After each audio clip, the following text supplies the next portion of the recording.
happening, including vaccines and therapeutics. But I just wanted to let you know, I thank you for coming out here. They said you have a maximum number that you can have, and that's all we're allowed, so you're a very special group. And thank you all for coming out here. Thank you. Thank you.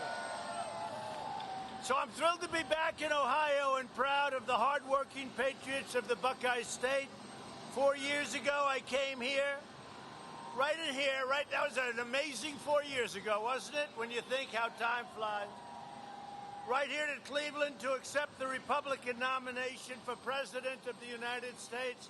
And we've worked hard and we've done some job, and they're finally starting to recognize it. They'll see. You know when they're going to recognize it? On November 3rd, that's when they're going to recognize it. 3 months from now, on November 3rd, we will once again win the state of Ohio like we did last time. I just spoke to Bob Paduchek, and he says we're doing better than we did last time. And I think we won it by almost 9 points. And he said we're doing better than last time. Thank you, Bob. But we're looking forward to really, I mean, look, we're running against a radical left ideology. Their messenger is Sleepy Joe. He doesn't know it's his message. He has no idea what the message is. But he's going to do whatever they tell him to do. You know it. Because he's not all there. I want to just say that a very good friend of mine just tested positive. Do you know that? Our great governor of Ohio, DeWine, just tested positive just here. And we want to wish him the best. He'll be fine. I guess he's going for a secondary test. I just said, I look forward to seeing the governor. They said, sir, he just tested positive. But he's a great guy. He's done a fantastic job. And you, Lieutenant Governor John Husted, is here someplace. John, hi, John. Thank you, John, very much. Also, House Speaker Bob Cupp. Thank you, Bob. Thanks, Bob.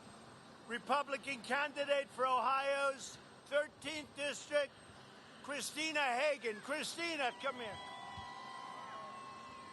Come up here, John. Just come up here. Bob, come up here. Come on over here. Because I don't know if they hear me with these crazy speakers, but whatever. Just social distance, Christina. Right there, Christina. So...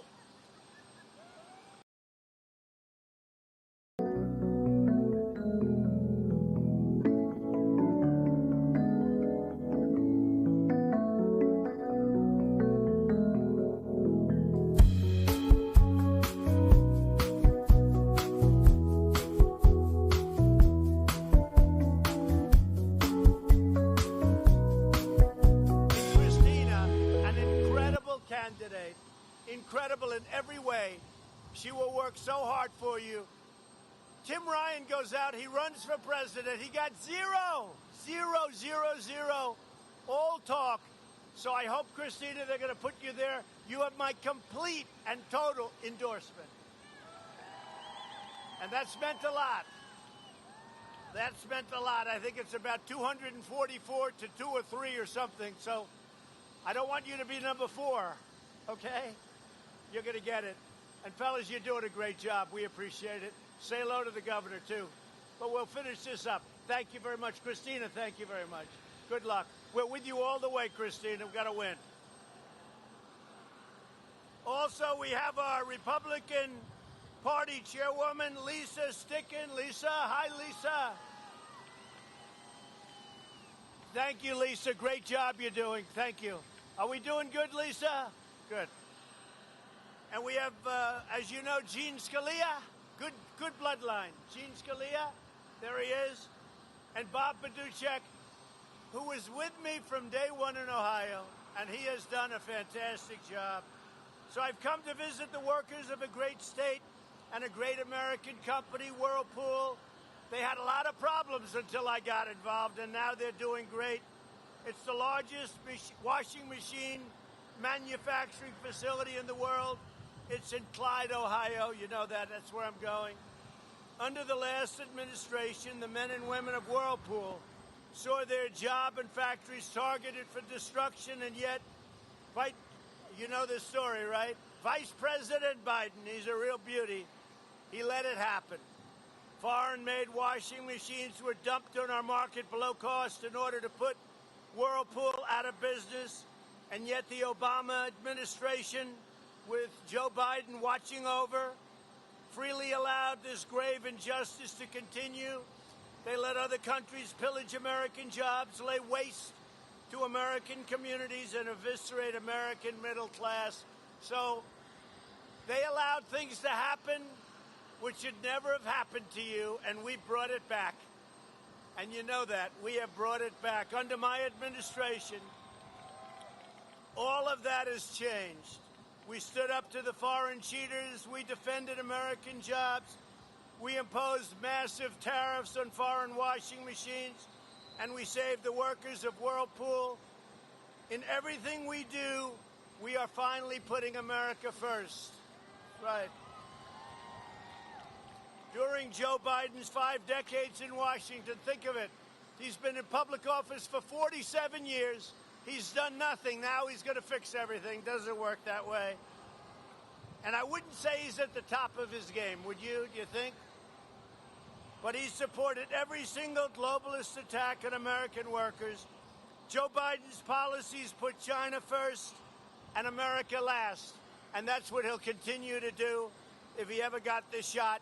And you will have a disruption in the markets, the likes of which our country has never seen.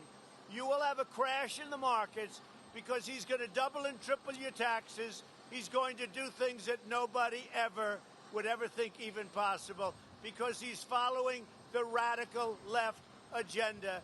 Take away your guns, destroy your Second Amendment, no religion, no anything, hurt the Bible, hurt God. He's against God, he's against guns, he's against energy, our kind of energy. I don't think he's going to do too well in Ohio. If he did, would have a big story. He's not going to do well. And, you know, I was in Texas the other day. I said, wait a minute. The other side is against guns. They're against oil and gas. They're against religion, Bible, God. How's he going to win Texas? How's he going to win Texas? So he's not going to win Texas. He's not going to win Ohio. Bob told me we're better now in Ohio than we were 4 years ago. I'll take the same victory, but I think we're better. So I just want to tell you that my first week in office, I canceled the Trans-Pacific Partnership, which was a disaster. I canceled the so-called Clean Water Power Plan, the Clean Power Plan, which only had a nice name. It took all of your land away. I've been given more credit for that maybe than anything. It gave you back your rights. It gave you back your freedom. I canceled the so-called Clean Power Plan, withdrew the United States from unfair Paris Climate Accord, which was costing us a fortune, which was meant against us, which was pitted against us, and ended the war on American energy. We're now #1 in the world in energy production. We renegotiated the Korea trade deal, which was a disaster. I imported and came in with what we took into our country and then put out. But most importantly, I imposed historic tariffs on China and stood up to China's rampant trading abuses. They had the worst year in 67 years. We had the best year we've ever had, and now we're going back to that again. And then, of course, I passed the largest tax cuts in the history of our country and the largest regulation cuts in the history of our country. We got rid of all of those job-killing regulations, and that's one of the reasons that not only did we do well, but we're doing well. And you'll see numbers coming out. They're coming out very well, including, look at the stock market. We're almost at an all-time high, and NASDAQ a month ago just hit the highest it's ever been. So to me, that means jobs. One of the things I did in Lima, do you know Lima? We saved your tank plant, and I came in, and it was gone. And I said, give me a tour of the tank plant. And we went to Lima. I looked at it. I said, supposing we need tanks. Well, I guess we have to buy them overseas. That's no good. And I said, I canceled the order to say, I saved it. and now it's doing business like it's never done before, and I'm very proud. That was a very personal thing for me. When I went through that plant, I'm pretty good at this stuff.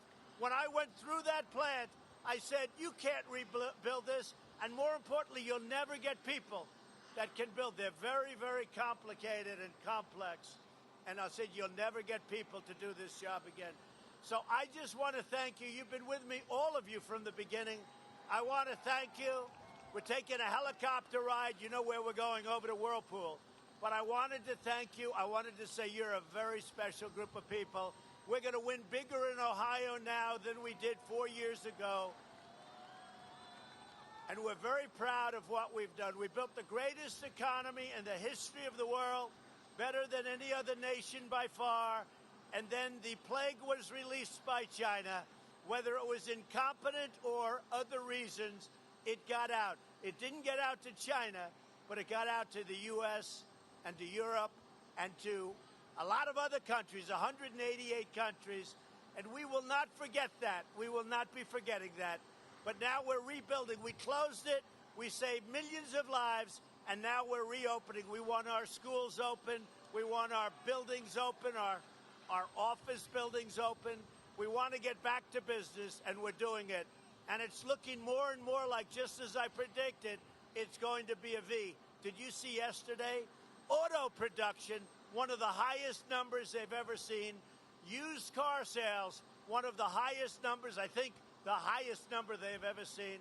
Those are big numbers. So we're doing really well. We're going to have a tremendous third quarter, but we're going to have a fantastic next year. Ohio, I love you, and I love all of these incredible workers. Thank you. Right from the beginning, thank you very much. And I'll see you soon. We're going to go and help Whirlpool right now. So long, everybody.